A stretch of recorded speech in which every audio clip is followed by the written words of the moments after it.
नमस्ते बच्चों, कैसे हैं आप सब। आज हम हिंदी व्याकरण एवं रचना प्रबोध से मुहावरे एवं लोकोक्ति अध्याय 15 से मुहावरों का अध्ययन करेंगे। इससे पहले भी हम कई मुहावरे पढ़ चुके हैं। मुहावरों के अर्थ आपको समझ में आए होंगे, तो आप उन्हें अपनी भाषा में, अपनी बातचीत में, व्यवहार में उनका प्रयोग कीजिए, ताकि जिनसे आप बात करते हैं वे आपकी बातचीत से, आपकी बातों की शैली से, आपके मुहावरों के प्रयोग से आपसे प्रभावित हो सकेंगे। ठीक है, आगे बढ़ते हैं हम। पहला मुहावरा है टस से मस न होना, यानी अपने इरादे से न हटना। अगर हमने कोई इरादा कर लिया है, हमने कोई प्रण कर लिया है, या हमने सोच लिया कि ये काम मुझे करना ही करना है, तो उससे फिर न हटना, न पीछे हटना, न मुकरना, तब कहते हैं भी टस से मस न होना, है ना। कभी कोई बात हमारी ऐसी हो कि भाई बड़ों को अच्छी न लग रही हो और वे हमें कहें बात सुधारने के लिए, किसी काम को न करने के लिए, तो वो एक अलग चीज़ होती है।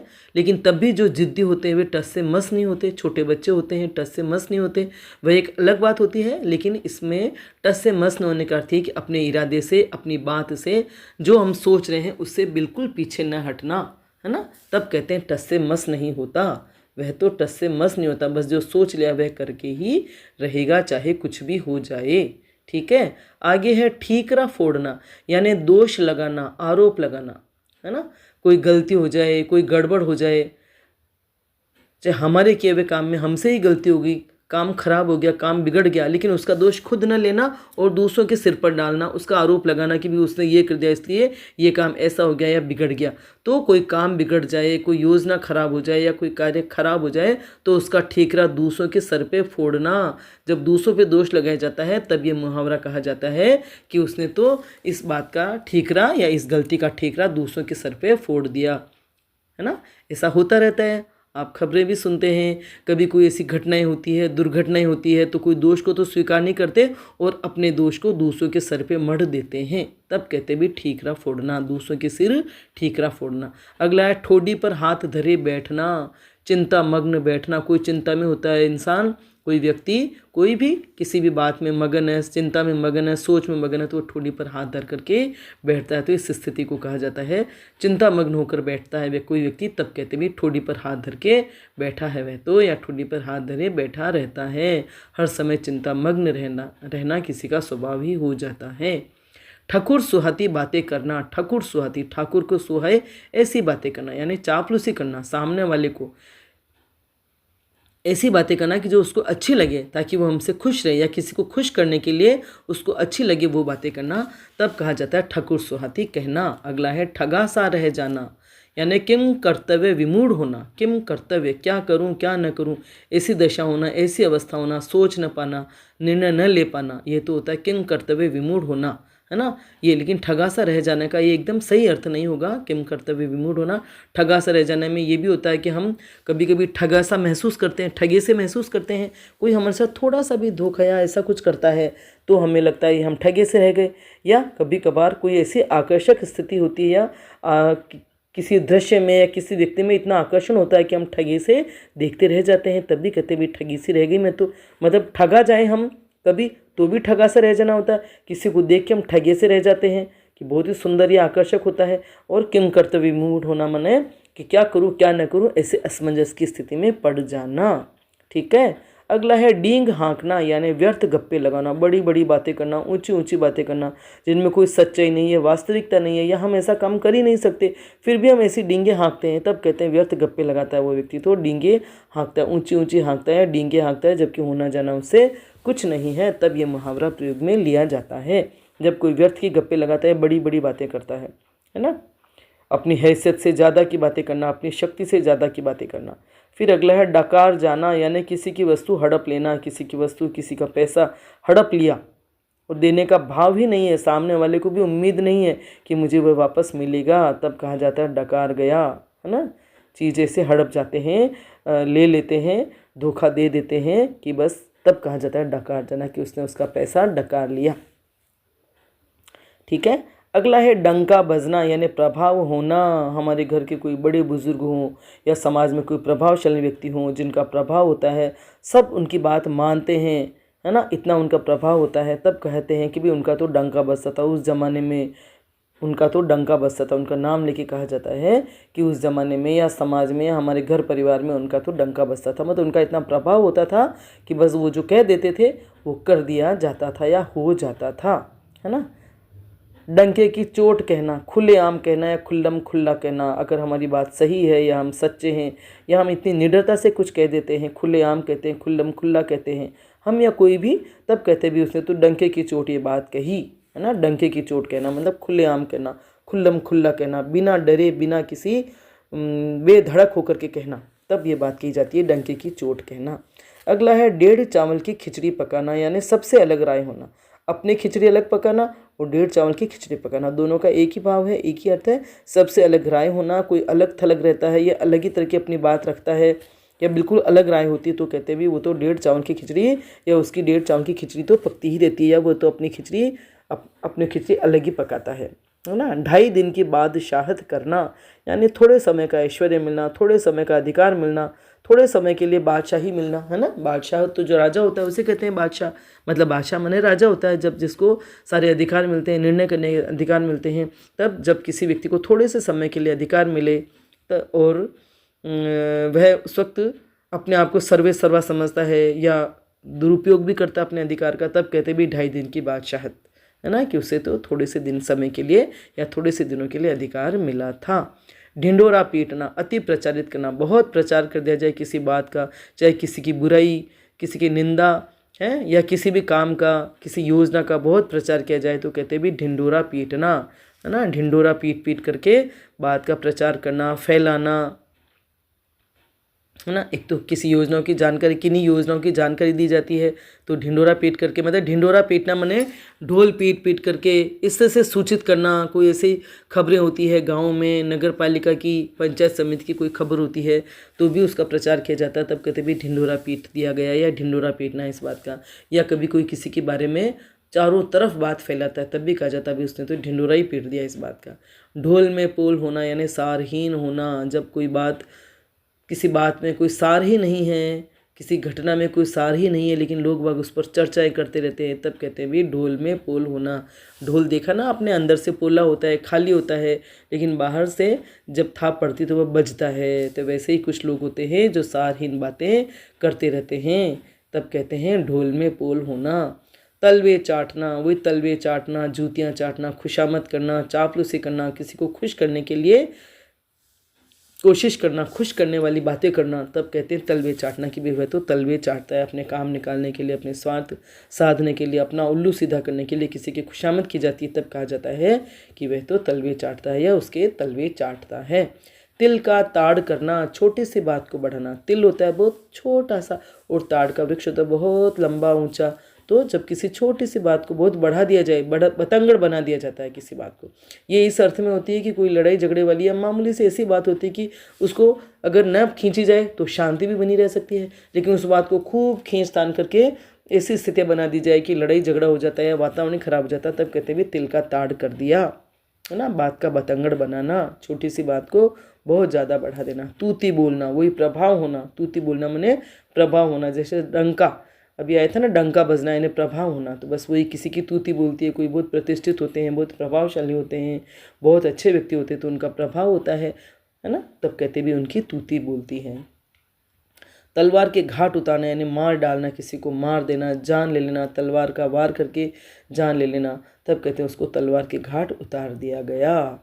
तितर बितर होना यानी बिखर जाना, कई व्यक्ति कई इकट्ठे हुए हैं एक साथ, कहीं सभा में, समारोह में या कहीं पर भी भीड़ है और अचानक वहाँ खबर फैला दी जाए कि अरे यहाँ तो बम है या पुलिस आ गई या पुलिस आ रही है, तो सब बिखर जाते हैं, है ना, एकदम वहाँ से भीड़ छट जाती है, तब कहते हैं तितर बितर हो गए।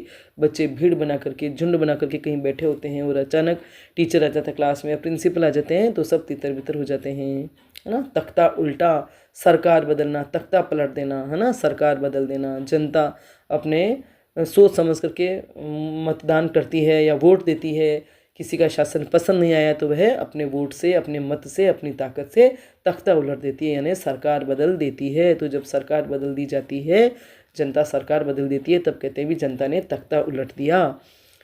ये 5 साल किसी और का राज था, 5 साल अब सरकार वापस बदल गई तो तख्ता पलट दिया या तख्ता उलट दिया। तेली का बैल होना यानी हर समय काम में जुटे रहना। जो तेली होता है तेल निकालने का काम करते हैं, तो कोल्हू में बैल जोत दिया जाता है। बैल 24 ही घंटे या सारे दिन घूमता रहता है उस कोल्हू के चारों ओर, और तिलिया जो भी है उनका तेल निकलता रहता है, तो वो हर समय काम में जुटे रहता है कोल्हू के बेल की तरह। तो ऐसे ही जब कोई व्यक्ति हर वक्त काम ही करता रहता है, काम में जुटा रहता है, तो कहते हैं ये तो तेली के बेल है। तेली का बेल है मतलब वही सारे टाइम काम करते रहें। जिससे तेली का बेल होता है वो कोल्हू के चारों ओर घूमता ही रहता है, सारे दिन काम में लगा रहता है। तेवर चढ़ना यानी गुस्सा आना। किसी बात को देख करके कभी किसी बच्चे ने नुकसान कर दिया, घर में कोई चीज़ तोड़ दी फोड़ दी, तो मम्मी को गुस्सा आ जाता, तो कहते हैं माँ के तो तेवर चढ़ गए, उसने नुकसान कर दिया, उसने चीज़ें तोड़ दी और माँ के तेवर चढ़ गए, है ना। या बड़े भाई के तेवर चढ़ गए, गुस्सा आ जाता उनको, तो कहते हैं तेवर चढ़ना। तब ये मुहावरा प्रयोग में लिया जाता है कि भाई उनके तेवर चढ़ गए, मतलब उनको गुस्सा आ गया। तह तक पहुँचना, बात का ठीक से पता लगाना, किसी बात का ठीक से पता लगाना। कोई अपराध किया है, किसी अपराधी ने अपराध किया है, किसी निर्दोष को सजा न हो जाए, दोषी का पता लगाना है, तो उस बात का ठीक से पता लगाया जाता है, तह तक पहुंचा जाता है।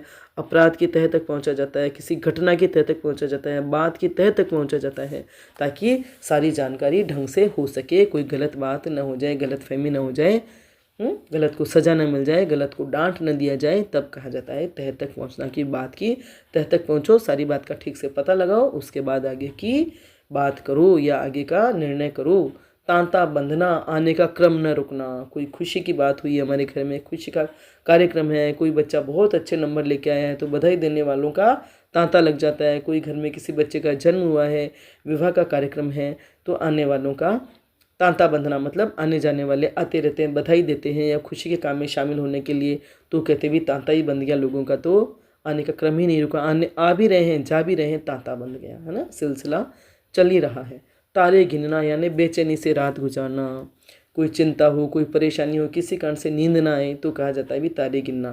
तारे गिने उसने तो, या मैंने तो रात भर तारे गिने, मतलब रात जागे जागे ही कट जाती है बेचैनी से या चिंता में ग्रस्त होकर के किसी भी कारण से, तब कहा जाता तारे गिनना। नहीं तो व्यक्ति रात को सो जाता है तो तारे थोड़े गिनेगा। तारे गिनने का मतलब ये, इसका मतलब वो रात भर जाग रहा था और तारे गिन रहा था, यानी रात भर जागना।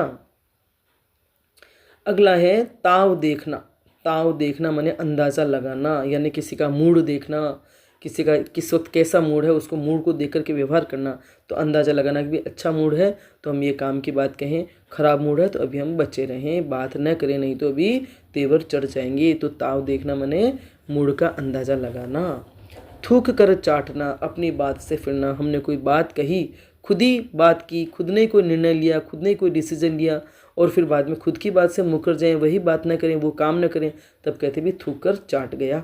थूक कर चाटना कितनी गंदी आदत होती है, जो लोग अपनी बात से मुकर जाते हैं, अपने कहे हुए शब्दों से फिर जाते हैं। अगला है थाह लेना, यानी भेद पता करना। वही किसी के मन की थाह लेना, किसी के मन में क्या है, वास्तविकता क्या है, असलियत क्या है ना, उसको परखने की कोशिश करना। अंदर कोई भेद की बात है तो पता करना, ऊपर से कुछ और बोल रहा हो, अंदर में कोई और बात हो तो वो पता करना हो, तब कहते हैं भी मन की थाह ली। उनकी थाह लेना, उसके बाद ही सोचना, है ना।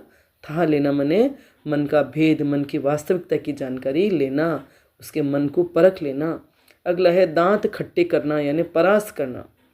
जब किसी को युद्ध में परास्त कर दिया जाए, हरा दिया जाए, तब कहते हैं दांत खट्टे कर दिए, उसके शत्रु के दांत खट्टे कर दिए, यानी शत्रु को परास्त कर दिया। भारत की सेना ने कई बार पाकिस्तानी सैनिकों के दांत खट्टे कर दिए।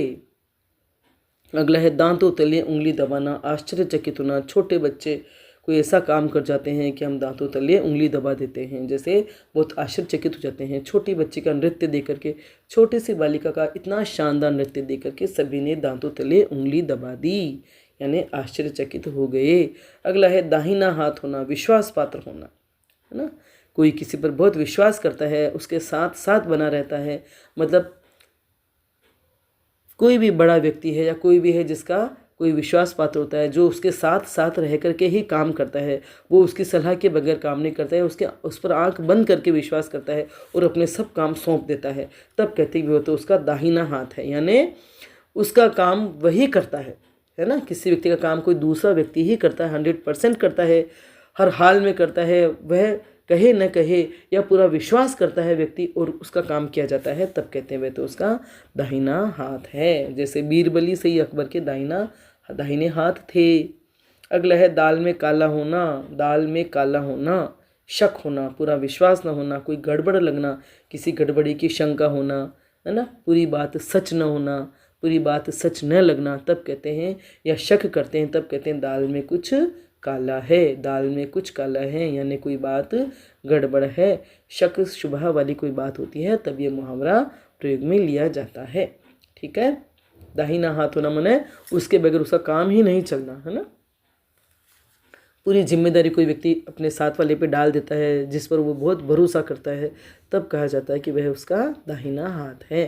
तो इन मुहावरों के अर्थ आपको समझ में आ गए होंगे, और अर्थ बहुत अच्छे से समझ में आ गए हों तो अपनी बातचीत में, वाक्यों में इनका प्रयोग कीजिए और अपनी भाषा को प्रभावशाली बनाइए और सामने वाले को प्रभावित कीजिए। तो वीडियो आपको पसंद आया हो तो लाइक करें, अपने दोस्तों के साथ शेयर करें, मेरे चैनल को सब्सक्राइब करें और बेल आइकन भी अवश्य टच करें, ताकि जब भी मैं वीडियो बनाऊंगी उसकी सूचना आपको तत्काल मिल जाएगी। धन्यवाद।